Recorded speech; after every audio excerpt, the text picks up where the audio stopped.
Hello students, welcome to my channel. So student, जैसा कि आपके बीए सेकेंड सेमेस्टर में मैं लगातार आप लोगों के सभी सब्जेक्ट के इंपॉर्टेंट क्वेश्चन आंसर की वीडियोस अपलोड कर रही हूँ और उसी के साथ साथ मैं आपके मॉडल पेपर की वीडियोस भी अपलोड कर रही हूँ सभी सब्जेक्ट के, जिनके थ्रू आप अपने एग्जाम की तैयारी को काफ़ी बेटर बना सकते हैं। तो चलिए आज स्टार्ट करते हैं और देखते हैं। आज की वीडियो में हम देखेंगे आपके बीए सेकेंड सेमेस्टर में जो आपका कार्यालय हिंदी और कंप्यूटर है, तो हम आज की वीडियो में उसी से रिलेटेड कुछ इंपॉर्टेंट क्वेश्चन आंसर देखेंगे जो कि आपके एग्जाम में पूछे जाते हैं और बहुत ही इंपॉर्टेंट ये सभी क्वेश्चंस हैं। तो चलिए स्टार्ट करते हैं। देखिए, पहला क्वेश्चन है कि परिकल्पना क्या है, इसकी विशेषताएं लिखिए। ये देखिए, ये जो प्रश्न है कि परिकल्पना क्या होती है, तो ये जरूर एग्जाम में आ जाता है। तो देखिए, किसी घटना की व्याख्या करने वाला कोई सुझाव या अलग अलग प्रतीत होने वाली बहुत सी घटनाओं के आपसी संबंध की व्याख्या करने वाला कोई तर्कपूर्ण सुझाव परिकल्पना या हाइपोथेसिस कहलाता है। देखिए, सामान्य व्यवहार में परिकल्पना का अर्थ किसी अस्थायी विचार यानी प्रोविजनल आइडियाज से होता है जिसके गुणागुण मेरिट अभी सुनिश्चित नहीं हो पाए हैं। तो परिकल्पना क्या है, ये आप लोग अच्छे से लर्न कर लीजिएगा, बहुत इंपॉर्टेंट क्वेश्चन है आपका। देखिए, अगला है आपका इम्पोर्टेंट क्वेश्चन कि शोध समस्या और शोध परिकल्पना में क्या अंतर है। अब देखिए, अंतर क्या है। देखिए, परिकल्पना शोध समस्या को निश्चितता प्रदान करती है। परिकल्पना प्रमुख तथ्यों के संकलन में सहायक होती है। व्याख्या के रूप में परिकल्पना सहायक सिद्ध होती है। परिकल्पना चरों के विशिष्ट संबंधों के ज्ञान पर प्रकाश डालती है। तो ये उत्तर आप लोग इसको भी लर्न कर लीजिए, बहुत इंपॉर्टेंट है। देखिए, अगला है कि ई शिक्षण क्या है। देखिए, ई शिक्षण क्या है, ये बहुत इंपॉर्टेंट है और ये लॉन्ग में भी पूछ सकता है आपसे और वेरी शॉर्ट में भी पूछ सकता है। तो मैंने जो ई शिक्षा वाला टॉपिक है आपके कार्यालय हिंदी में आपके यूनिट में, उसको मैंने पूरा कंप्लीट करवा रखा है। आप लोग प्लेलिस्ट को चेक करके देख लीजिएगा। देखिए, इसका आंसर है कि ई शिक्षा अनिवार्य रूप से कौशल एवं ज्ञान का कंप्यूटर एवं नेटवर्क समर्थित अंतरण है। ई शिक्षा इलेक्ट्रॉनिक अनुप्रयोगों और सीखने की प्रक्रियाओं के उपयोग को संदर्भित करता है। ई शिक्षा के अनुप्रयोगों और प्रक्रियाओं में वेब आधारित शिक्षा, कंप्यूटर आधारित शिक्षा, आभासी कक्षाएं और डिजिटल सहयोग सम्मिलित है। यानी ये जो ऑनलाइन मतलब एजुकेशन अब दी जा रही है, हर फैसिलिटी है एजुकेशन की ऑनलाइन पर, इंटरनेट के द्वारा हम कंप्यूटर पर अपनी क्लास कर सकते हैं, असाइनमेंट डाउनलोड कर सकते हैं, मतलब सारी एजुकेशन से रिलेटेड चीजें हम अब कंप्यूटर पर कर सकते हैं इंटरनेट के थ्रू। तो ई शिक्षण होता है। और ई शिक्षण क्या है, भारत में ई शिक्षा की कैसी स्थिति है, वो सारे टॉपिक मैं करवा चुकी हूँ। तो मैंने आपके लगभग सभी यूनिट्स, पूरी यूनिट्स कंप्लीट करवा दी है कार्यालय हिंदी और कंप्यूटर की। उसकी अलग से प्लेलिस्ट भी बना दी है, प्लेलिस्ट में ऑल वीडियोज ऐड है। तो प्लेलिस्ट का लिंक मैं आपको इसी वीडियो के डिस्क्रिप्शन बॉक्स में दे दूंगी, आप लोग देख लीजिएगा। देखिए, अगला है कि ब्लॉग से क्या तात्पर्य है। देखिए, ब्लॉग वाला टॉपिक बहुत इंपॉर्टेंट है आपका।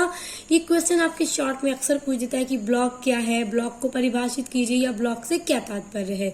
तो आइए समझते हैं क्या तात्पर्य है। ब्लॉग एक प्रकार की वेबसाइट है जिससे उल्टे कालानुक्रम में व्यवस्थित किया जाता है, अर्थात पुराने पृष्ठ व पोस्ट नीचे होते हैं और नवीन प्रकाशित पोस्ट व पृष्ठ सबसे ऊपर से प्रदर्शित होते हैं। देखिए, कहने का ये मतलब है कि ब्लॉग क्या है। जैसे अगर आप ही कुछ सर्च करते हैं गूगल पर ही, तो बहुत तरह की चीजें आपको खुलकर आती है। जो नई चीजें होती है, जो नए ब्लॉग होते हैं, वो आपको ऊपर दिखाई देंगे और पुराने जो होंगे वो नीचे दिखाई देंगे।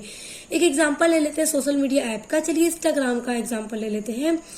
आप इंस्टाग्राम पे देखते हैं कि पोस्ट लोग करते हैं, तो पोस्ट में नीचे मतलब कैप्शन डालते हैं, तो वो उनका ब्लॉग होता है। तो देखिए, जो पहले की पोस्ट होती है वो क्या होती है कि आपके इंस्टाग्राम अकाउंट पर नीचे चली जाती है, और अगर कोई रिसेंट में न्यू पोस्ट डाली गई है तो वो ऊपर शो होती है। तो वही कहने का मतलब है कि पुराने पृष्ठ व पोस्ट नीचे होते हैं और नवीन प्रकाशित जो पोस्ट होते हैं वो सबसे ऊपर प्रदर्शित होते हैं, यानी दिखाई देते हैं। आगे देखिए, ब्लॉग को देखिए, ब्लॉग को अकेले व्यक्ति या अथवा समूह द्वारा लिखा जा सकता है, यानी अकेला आदमी चाहे तो भी ब्लॉग डाल सकता है और समूह के द्वारा भी लिख सकता है। इस पर ब्लॉगर किसी विषय विशेष पर अपने विचार प्रकाशित करते हैं। अब देखिए, अगला है कि ई शिक्षा के कितने प्रकार होते हैं। तो देखिए, जो ई शिक्षा होती है वो दो टाइप की होती है, एक सिंक्रोनस और एक असिंक्रोनस। तो इसको याद रख लीजिए, सिंक्रोनस और असिंक्रोनस, क्योंकि ये अक्सर आपके वेरी शॉर्ट क्वेश्चन में पूछ देता है कि ई शिक्षा के कितने प्रकार हैं। तो दो प्रकार है, सिंक्रोनस और असिंक्रोनस। देखिए, अगला आपका इम्पोर्टेंट क्वेश्चन है कि तकनीकी शब्दावली से क्या अभिप्राय है। तो तकनीकी अभिप्राय देखिए, किसी भी विषय से संबंधित ऐसे शब्द जिनका प्रयोग मुख्य रूप से उस विषय की चर्चा के लिए होता है तकनीकी शब्द कहलाते हैं। यानी किसी विशेष सब्जेक्ट है, कोई अच्छा विषय है, कोई भी विषय है और उसी के चर्चा के लिए किसी विशिष्ट शब्द का यूज किया जाता है तो वो तकनीकी शब्द कहलाते हैं। देखिए, इन्हें पारिभाषिक शब्द भी कहते हैं।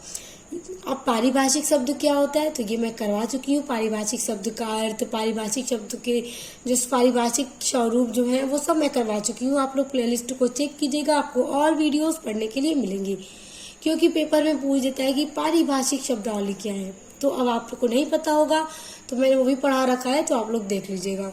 देखिए, पारिभाषिक शब्द वो शब्द होते हैं कि जिनकी सीमा बांध दी जाती है कि उसका इसी क्षेत्र में यूज करना है। किसी अलग अलग सब्जेक्ट में जो वर्ड्स यूज किए जाते हैं तो समझ लीजिए उन वर्ड्स की सीमा बांध दी जाती है, तो ऐसे शब्दों को पारिभाषिक शब्द कहते हैं। जब आप इसकी पूरी एक वीडियो जो अपलोड कर रखी है मैंने देखेंगे तो आपको अच्छे से क्लियर हो जाएगा। जैसे भौतिक विज्ञान में गुरुत्वाकर्षण, वेग, आवृत्ति आदि शब्द। आप देखिए यहाँ पर एग्जाम्पल दे दिया। जैसे भौतिक विज्ञान है तो उसमें गुरुत्वाकर्षण बल यूज होता है। इसे आप हिंदी में यूज कर सकते हैं? बिल्कुल नहीं कर सकते। इसका यूज कहाँ होगा? भौतिक विज्ञान में ही होगा। तो अब देखिए, गुरुत्वाकर्षण जो शब्द है एक पारिभाषिक शब्द हो गया भौतिक विज्ञान के लिए। वेग भी एक पारिभाषिक शब्द हो गया, क्योंकि ये सब शब्द आप पूरी कार्यालय हिंदी पढ़ लेंगे तो भी यूज नहीं होगा यहाँ पर, लेकिन भौतिक विज्ञान में बार बार होगा, बार बार होगा। तो समझ लीजिए कि ये भौतिक विज्ञान के पारिभाषिक शब्द हैं।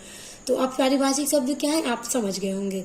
तो तकनीकी शब्द आ जाए या पारिभाषिक शब्द आ जाए, आपका उत्तर यही होगा। अब आपका अगला है कि पारिभाषिक शब्दावली का जनक कौन है। बहुत इंपॉर्टेंट क्वेश्चन है, देखिए इसको एकदम रट्टा मार लीजिए, क्योंकि पारिभाषिक शब्दावली का जनक कौन है अक्सर पेपर में पूछा जाता है।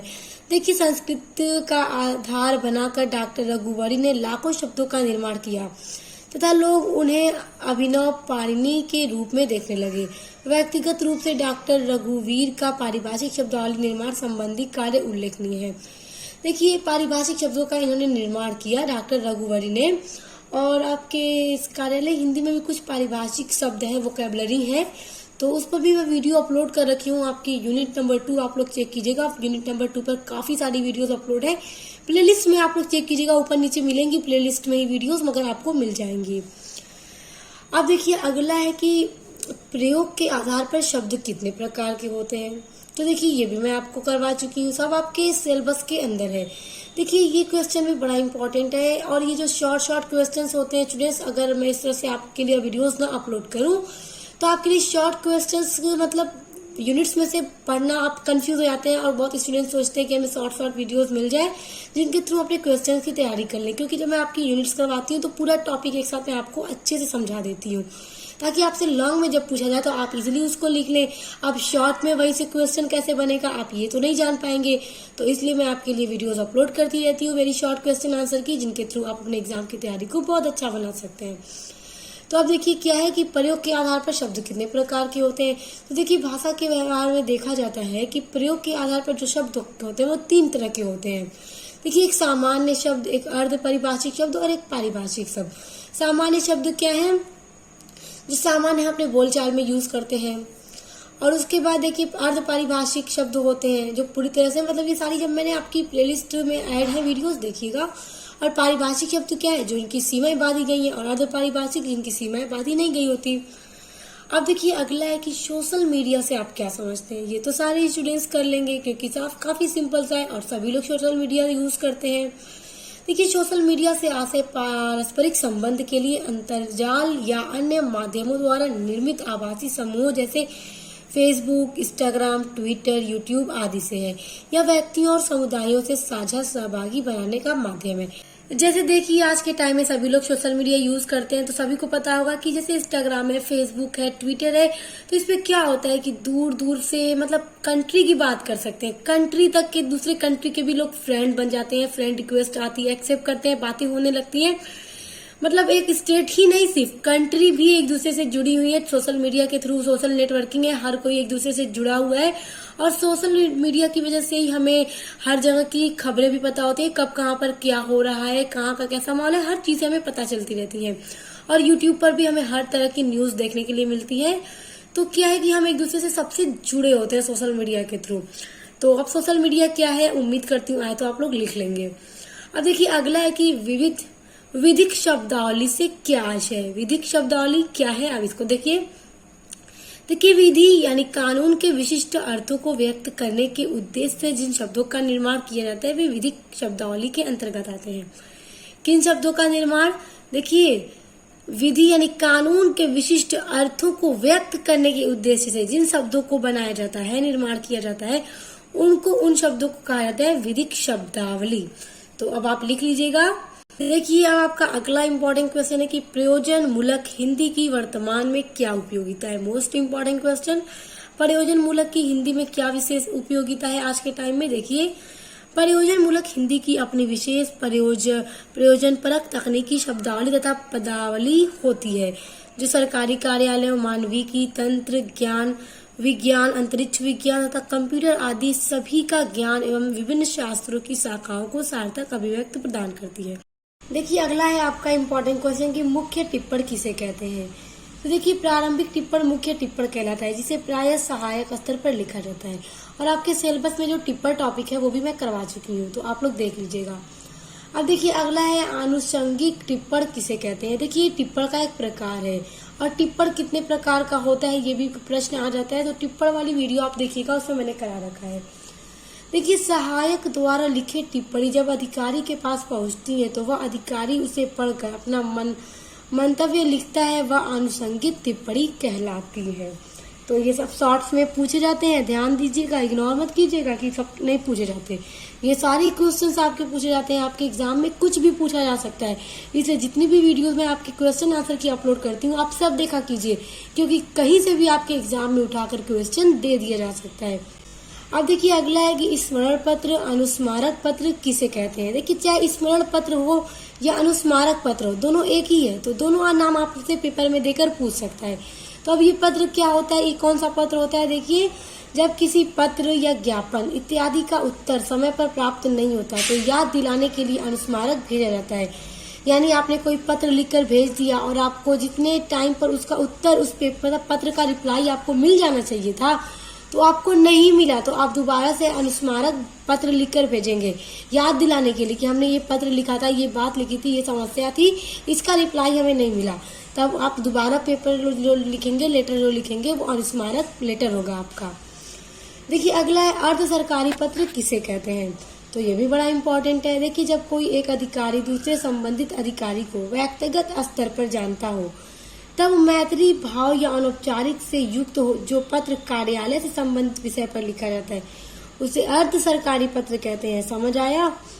देखिए, अर्ध सरकारी पत्र वो होता है जैसे कि एक अधिकारी मतलब दूसरे कार्यालय के किसी अधिकारी को जानता है, मतलब दोनों में फ्रेंडशिप हो, एक दूसरे को जानते हो, तो जब एक ऐसा पत्र लिखा जाता है जो कार्यालय से ही संबंधित होता है, लेकिन वो अधिकारी अब दूसरे अधिकारी को जान रहे, तो थोड़ा मैत्री तरीके से यानी इनफॉर्मल वे से लेटर लिख करके कार्यालय से ही रिलेटेड लेटर लिखेगा, मगर थोड़ा इनफॉर्मल वे में लिख कर भेजेगा, तो ऐसा पत्र क्या होता है? अर्ध सरकारी पत्र कहलाता है।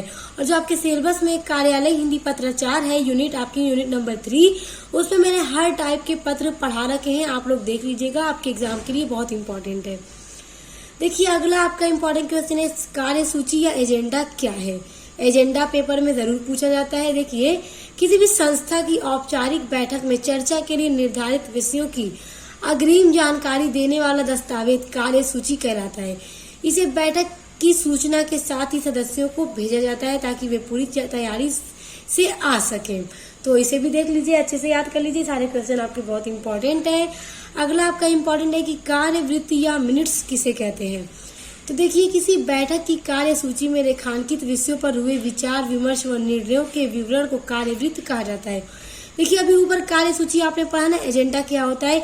अब उसी एजेंडा से रिलेटेड जो भी मतलब बैठकर मीटिंग होती है, जो भी लोग बैठ के विचार करते हैं, निर्णय लेते हैं, तो उसके विवरण को कहते हैं कार्यवृत्त। तो याद रखिए, इंपॉर्टेंट है। देखिए, आपका अगला इंपॉर्टेंट क्वेश्चन है प्रेस विज्ञप्ति किसे कहते हैं?